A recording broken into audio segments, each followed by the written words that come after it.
দিলীপ কুমার ভারতবর্ষের একমাত্র সুপারস্টার, যিনি একসঙ্গে কখনো দুটো ছবিতে শ্যুট করেননি। যখন তিনি বলিউডের অদ্বিতীয় মেগাস্টার, তখনও তাঁর এ নিয়মের ব্যতিক্রম হয়নি। যে কাজটা করছেন সেটাতেই সম্পূর্ণ মনোনিবেশ করতেন।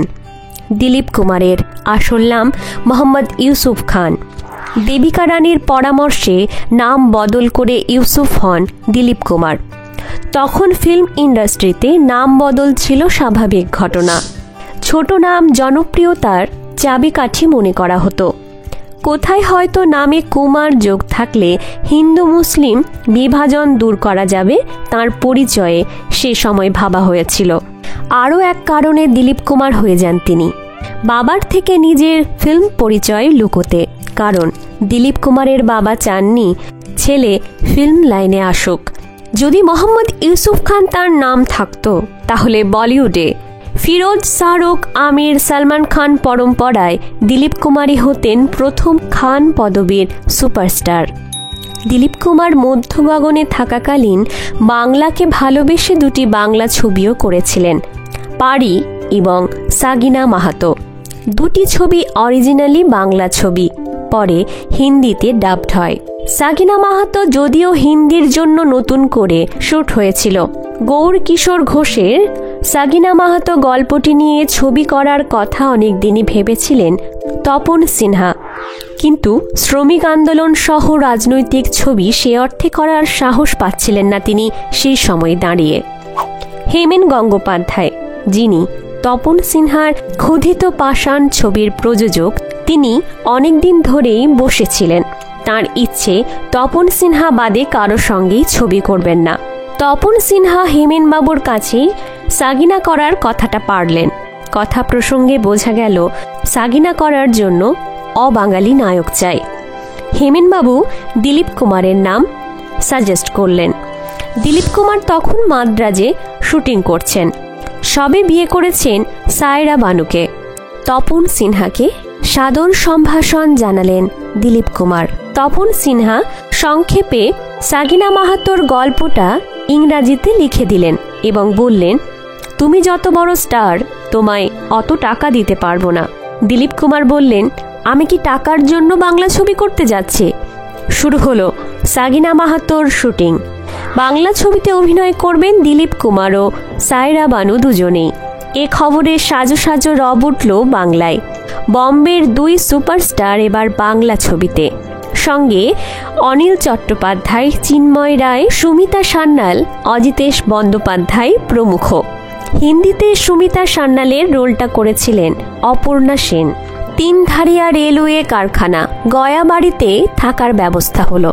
শ্রীমতী ইলা রায়চৌধুরীর ছেলেরা তাদের বাড়িটা ছেড়ে দিলেন। দিলীপ কুমার, সায়রা বানু ও তাঁর মা নাসিম বানু ওখানেই থাকলেন। শুটিং অসম্ভব জমে গেল।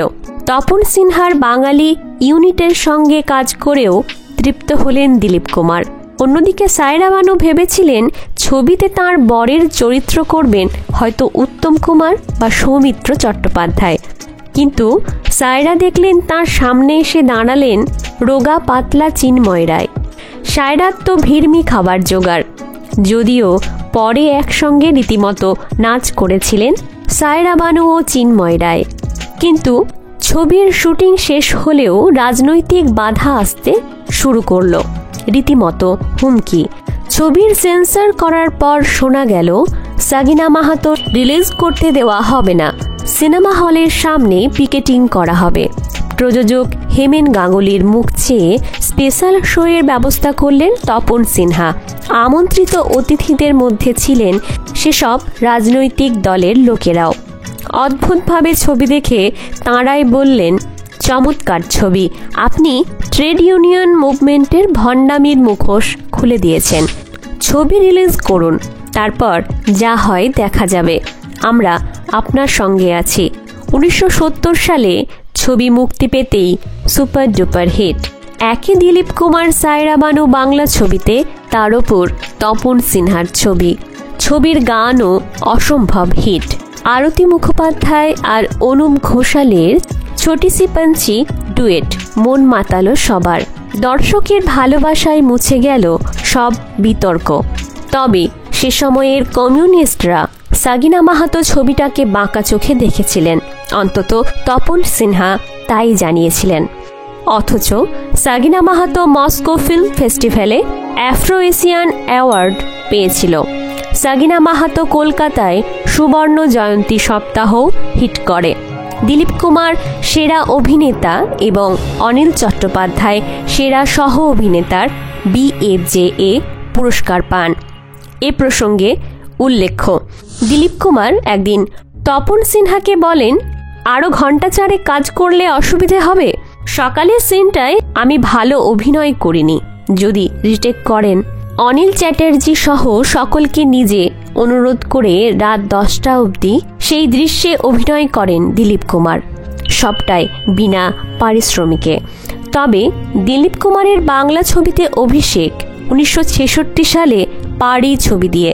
কপালকুণ্ডলা, হানাবাড়ি, মরণের পরে ছবির নায়িকা প্রণতি ঘোষকে মনে পড়ে তিনি নায়ক অভি ভট্টাচার্যকে বিয়ে করে বম্বে পাড়ি দেন।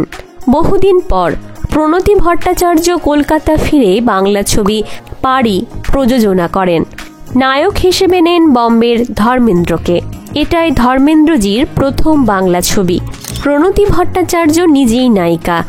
আরেকটি বিশেষ অতিথি শিল্পীর ছোট্ট চরিত্রে অভিনয় করেন দিলীপ কুমার। পারি জরাসন্ধর কাহিনী, জগন্নাথ চট্টোপাধ্যায়ের পরিচালনা। সলিল চৌধুরীর সুরারোপিত ছবিটি বেশ হিট করেছিল রিলিজের পর। এই ছবিটি একই চরিত্র চিত্রণে হিন্দিতে ডাবড করে রিমেক হয় আনোখা মিলন নামে। ধর্মেন্দ্র ও দিলীপ কুমার এক ছবিতে থাকায় ছবিটি আলোচিত ছবি ছিল। দুটো বাংলা ছবি দিলীপ কুমার করেছেন বাংলাকে ভালোবেসে, যা সব বাঙালি মনে রাখবে চিরদিন। বিশেষত সাগিনার অপাবিদ্ধতা ভোলা যায় না। নমস্কার, কণ্ঠে মন্দিরা। ভিডিওটি ভালো লাগলে অবশ্যই সাবস্ক্রাইব করার অনুরোধ রইল।